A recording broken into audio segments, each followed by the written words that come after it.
ড্রামার female lead. সে তার best ফ্রেন্ডের সাথে ইমর্টাল ডিএলএম এর ভালোবাসার মন্দিরে আসে, যেখানে সবাই নিজেদের ভালোবাসার জন্য প্রার্থনা করতে আসতো। সাঙ্গু একজন ট্রু গড হওয়া সত্ত্বেও তার পাওয়ার ছিল একজন সাধারণ ইমর্টালের থেকেও কম, অর্থাৎ তার জন্মটা একটা ট্রু গড হিসেবে হলেও তার শক্তি অনেক কম ছিল।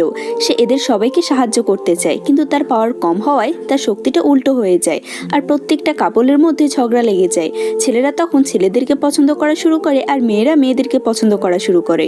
সাঙ্গুর এমন আকামটা যখন সিনিয়র গড জানতে পারে, তখন ইউমি ওকে নিয়ে ওখান থেকে পালিয়ে যায়। এরপর আমরা আমাদের ড্রামার মেন লিডকে দেখি, যার ড্রামাগুলো তোমাদের কাছে অসম্ভব ভালো লাগে। তার নাম হচ্ছে বাইজু। সে হচ্ছে এখানকার সব থেকে শক্তিশালী গড, যার উপরে আর কোনো গড নেই। বাইজু যখন কিছু স্টুডেন্টদের ওখানে পড়াচ্ছিল, তখন সেখানে তিয়ানজি নামের একজন ট্রু গড আসে। সে বাইজুর বন্ধু ছিল। তিয়ানজি তখন বাইজুকে বলে সাঙ্গুর 10,000 বছর জন্মদিনে যাওয়ার জন্য, কারণ আজ তার জন্মদিন ছিল। এরপর আমরা সাঙ্গুকে দেখি, যার এই আকামের জন্য একজন ট্রু গড, যার নাম হচ্ছে জিয়াং, সে তাকে শাস্তি দিতে চায়। সাঙ্গু তো অনেক ভয় পেয়েছিল। সে তখন ভাবতে থাকে সে বাইজুর হলে গিয়ে লুকাবে। এরপর আমরা এদের তিনজনকে দেখি। জিয়াং তখন বাইজুকে বলে সে যেন সাংহুকে সমস্ত পাওয়ারগুলো প্র্যাকটিস করতে শিখায়, কারণ সাংহু তাদের জন্য অনেক স্পেশাল, কিন্তু সে প্র্যাকটিস করতে শিখায় কারণ সাংহু তাদের জন্য অনেক স্পেশাল, কিন্তু সে কিছুই পারে না। তিয়ানজি তখন বলে সেই তো সাংহুকে সবকিছু শেখাতে পারবে। জিয়াং তাকে হোঁচা মেরে বলে তুমি যদি সাংহুকে নিজের স্টুডেন্ট বানাও, তাহলে সে তো তোমার মতোই হবে, আর তার পাওয়ারগুলো কখনো ইমপ্রুভই হবে না। আর ডেমনরা যখন অ্যাটাক করবে, তখন তোমরা দুজন ডেমনদেরকে আটকানোর বদলে নিজেরাই উল্টো পৃথিবীকে ধ্বংস করে দেবে। সাঙ্গুর গড বেসেল এখনো ব্লক হয়ে আছে, তাই বাইজু যদি সাঙ্গুকে নিজের স্টুডেন্ট বানায়, তাহলে সে নিজের গড বেসেলকে আনলক করতে পারবে। কিন্তু বাইজু এটাতে একদমই রাজি ছিল না। জিয়াং তখন বলে নেদারল্যান্ডের যে ব্যারিয়ার আছে সেটা দিন দিন দুর্বল হয়ে পড়েছে, আর এটা একমাত্র কেরোসের চিপ অর্থাৎ সাঙ্গুই ঠিক করতে পারবে। বাইজু তার একথা শুনেও রাজি হয় না। জিয়াং তখন 10,000 বছরের আগের কথা বলে। বাইজু তখন অনেক ছোট ছিল, সে এখনকার মতো এতটা পাওয়ারফুল ছিল না। সে যুদ্ধের ময়দানে যুদ্ধ করতে গিয়ে নিজেকে পুরো ইম্বারেস করে ফেলেছিল।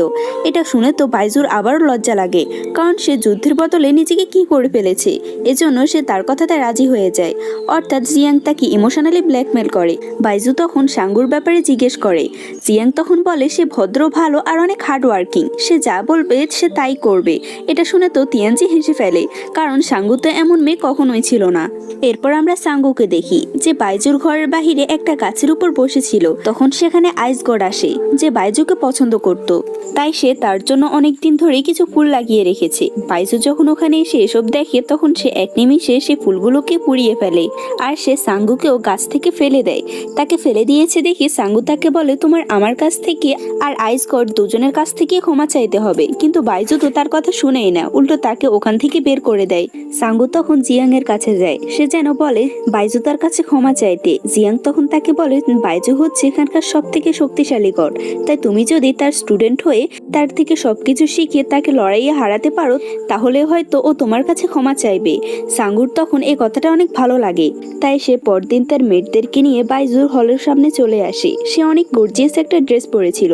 সাঙ্গু ভেবেছিল সে যেহেতু ক্যারোসের চিপ, তাই হয়তো বাইজু তার কাছে ক্ষমা চাইবে। আপনি কি ঘরে বসে অনলাইনে টাকা আয় করতে চান? অনলাইনে টাকা আয় করার চমৎকার একটি প্ল্যাটফর্মকে বলে তুমি এখানে একজন স্টুডেন্ট, তুমি কোনো ক্যারোসের চিপ নও যে তুমি এত গর্জিয়াস একটা ড্রেস পরে থাকবে। সাঙ্গুর কিছু করার ছিল না। বাইজু তখন তার সমস্ত দামি আর প্রিয় জিনিসগুলো নষ্ট করে দিতে বলে। সাঙ্গুর তখন ইচ্ছে না থাকা সত্ত্বেও সে এটা করতে বাধ্য হয়, এবং কি তাকে সেখানকার সমস্ত নোংরাগুলোও পরিষ্কার করতে হয়, যেটা দেখে তো তার অবস্থা পুরো খারাপ। বাইজু একদিন সাঙ্গুকে ডেকে আনে, আর সে ডেমন রিলিমের ম্যাপ দেখিয়ে বলে ডেমন রিলিমের যে টাইগার ডেমন থাকে সেখানে স্পিরিচুয়াল পাওয়ার একেবারেই কম। সাঙ্গুর কাজ হলো যে কোনোভাবে হোক তাদেরকে খুশি করা। সাঙ্গু তো পুরো অবাক যে তাকে এখন এই কাজটি করতে হবে। সে তখন বাইজুকে বলে তিয়ানজি তো একজন ডেমন রাজা, তাহলে সে যে কাজটা করতে পারলো না তা আমি কিভাবে করব। কিন্তু বাইজুর তো তার কথা একদমই শুনে না। সে এরপর তিয়ানজির কাছে যায় আর বলে ডেমনদেরকে কিভাবে খুশি করা যায়। তিয়ানজি বলে তুমি যদি তাদেরকে একটু আদর করো আর তাদেরকে একটু ভালোবাসো, তাহলে তারা খুশি হয়ে যাবে। তখন সেখানে অনেকগুলো গডেস আসে সাঙ্গুকে তার গিফট দিতে তার বার্থডে হিসেবে। সাঙ্গু তখন বলে তোমরা কি পেলে খুশি হবে? তারা বলে তারা যদি বাইজুকে দেখে তাহলে তারা খুশি হবে। এর পরদিন থেকে বাইজু কাউকে না কাউকে নিজের রুমে দেখতে পায়। এক একজন এক একবার এসে কেউ তার কালি তৈরি করে দেয়, কেউ বা তার জন্য ডান্স করে। তার তো এই এসব অনেক আজব লাগে, তাদেরকে হংরু পর্যন্ত থামাতে পারে না। বাইজু তাদের উপর রেগে তাদের প্রত্যেককে না করে দেয় এখানে যেন তারা না আসে। পরদিন সবাই আবারও সাঙ্গুর কাছে যায় অনেকগুলো গিফট নিয়ে, তারা যেন তাকে বাইজুর সাথে দেখা করতে দেয়। এসব তো আবার বাইজুও জেনে যায়, আর সে তখন সাঙ্গুকে তাদের সামনে অনেক বকাবকি করে আর বলে, তুমি দামি জিনিসের বিনিময়ে আমাকে বিলিয়ে দিচ্ছ, তোমার মতো মেয়ের তো ক্যারোসের চিপ হওয়ার কোনো যোগ্যতাই নেই। এটা বলে সে ওখান থেকে চলে যায়, আর সাঙ্গুরও অনেক কষ্ট হয়। এরপর তার কাছে বাইজুর কাছে এরপর জিয়াং আসে আর বলে, তুমি তো সাঙ্গুকে ভুল বুঝছো। সাঙ্গু সেই গডেসদেরকে তোমাকে দেখতে দিয়েছে, তার বিনিময়ে সে তাদের থেকে সিনসিয়ারিটি আর কিছু ভালোবাসা নিয়েছে, যাতে সে এগুলো দিয়ে টাইগার ডেমনদেরকে খুশি করতে পারে আর তারা যেন ভালো থাকতে পারে। এরপর আমরা সাঙ্গুকে দেখি যে মন খারাপ করে বসেছিল।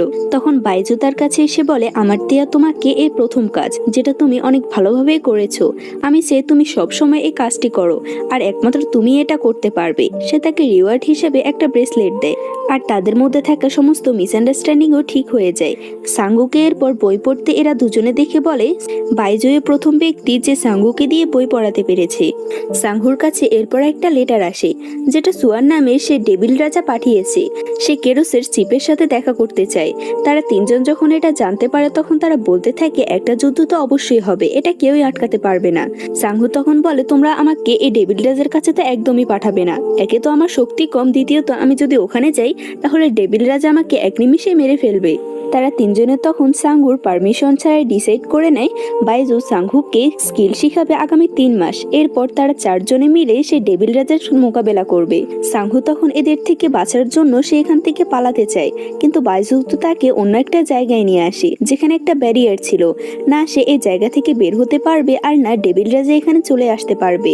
তবে রাতের বেলা বাইজু ইচ্ছে করে সে ব্যারিয়ারটাকে একটু খুলে দেয়, যাতে সাঙ্গু বাহিরে যেতে পারে। সে বাহিরে যাওয়া মাত্রই ডেভিল রাজার কিছু লোক তার উপর অ্যাটাক করতে আসে। সাঙ্গু তখন বাহিরে না গিয়ে বরং আবারও ভিতরে এসে বাইজুর পিছনে লুকিয়ে পড়ে। বাইজু তখন বলে, আমি এমনটা করেছি কারণ ডেভিল রাজার লোকেরা কোনো গড নয় যে তোমার কথা সবসময় শুনে চলবে।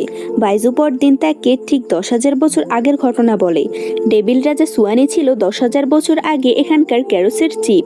সে ঠিক তোমার মতোই ছিল, তোমার এখন কোনো পাওয়ার ছিল না, কিন্তু তার অনেক বেশি পাওয়ার ছিল। সুয়ান ক্ষমতা পাওয়ার আগে সেখানে সবাইকে মারতে থাকে। সেখানে অনেক বড় একটা যুদ্ধ হয়, যে যুদ্ধে প্রত্যেকে ওখানে আহত হয়। কেরোসের চিফ হিসেবে সুয়ানের পাওয়ার অনেক বেশি ছিল, তাই প্রাচীন দেবতা তার সাথে লড়াই করতে এসে কিন্তু সে হেরে যায়, আর সে ওখানেই মারা যায়। তার লাস্ট ব্রেথ থেকে তোমার জন্ম হয় একজন নতুন কেরোসের চিফ হিসাবে। সে বলে, তোমার দায়িত্বটা অনেক বেশি, তাই যত তাড়াতাড়ি হোক তাকে সমস্ত কাল্টিভেশনগুলো পূরণ করতে হবে। বাইজু এরপর সাঙ্গুর ভিতরে গড ভেসেলটাকে আনলক করতে চায়, কিন্তু সে কোনোভাবেই পারছিল না। বাইজু তখন আরো বেশি শক্তি দিয়ে তার গড ভেসেলটাকে আনলক করার চেষ্টা করে। বাইজু তার গড ভেসেলটাকে আনলক তো করে ফেলেছিল, কিন্তু এটা এতটাই বেশি স্ট্রং ছিল, এটা তো প্রত্যেকটা জিনিস থেকে পাওয়ার শোষণ করতে শুরু করে। এমনকি বাইজুর শরীর থেকেও পাওয়ারগুলো নিতে থাকে। সাঙ্গু নিজেকে আটকানোর চেষ্টা করে, কিন্তু সে পারছে না দেখে বাইজু নিজেই তাকে জড়িয়ে ধরে আর পেছন থেকে তাকে পাওয়ার দিতে থাকে।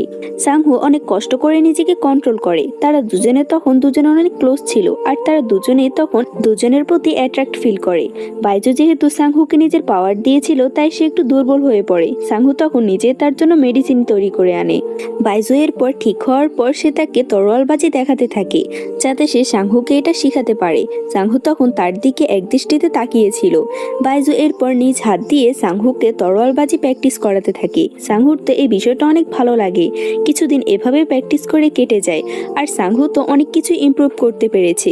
বাইজু এরপর জিয়াং এর কাছে আসে আর তার কাছ থেকে 4টি জিনিস চায়, যাতে সে সাঙ্গুর জন্য একটি ভালো তরবারি বানাতে পারে। আর তখনই ডেভিল রিডিমের কিছু লোক তাদের উপর অ্যাটাক করতে থাকে। ডেভিল রাজার লোকেদেরকে এখানে আসতে দেখে সাঙ্গু তাদের সাথে লড়াই করতে চায়, আর তার স্কিল যেহেতু একটু ইমপ্রুভ হয়েছে তাই সে তাদের সাথে জিতেও যায়।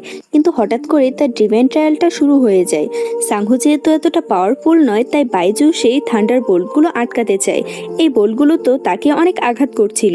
সাঙ্গুর কাছে বজ্রের একটা আঘাতও আসতে পারে না। এটা দেখে সাঙ্গু অনেক খুশি হয় আর বলে, আমার পক্ষে ডিভাইন ট্রায়াল পাস করা তো অনেক ইজি ব্যাপার। কিন্তু সে জানতো না এটা তো বাইজু আটকেছে। বাইজু অনেক আহত হওয়ার পরও সে 4টি জিনিস দিয়ে অনেক ভালো একটা তরবারি বানিয়ে সাঙ্গুকে দেয়। সাঙ্গু এটা দেখে অনেক খুশি হয়, কিন্তু তখনই বাইজু ওখানে অজ্ঞান হয়ে পড়ে। তার এমন অবস্থা দেখে হংরি সাঙ্গুকে সবকিছু বলে দেয়। সাঙ্গুর তখন বাইজুর জন্য অনেক বেশি খারাপ লাগে, তাই সে নিজের পাওয়ার দিয়ে দিয়ে বাইজুকে ঠিক করতে চায়, কিন্তু সে যেহেতু এটা শিখেনি তাই সে কিছুই করতে পারে না। এজন্য সাংহু তাকে নিজের অরিজিনাল কোরটাকে দিয়ে দেয় যাতে সে সুস্থ হতে পারে। পরদিন বাইজুর জ্ঞান ফিরলে সে সাংহুকে নিয়ে একটা জায়গায় যায় ঘোরার জন্য, কিন্তু তখনই ডেভিল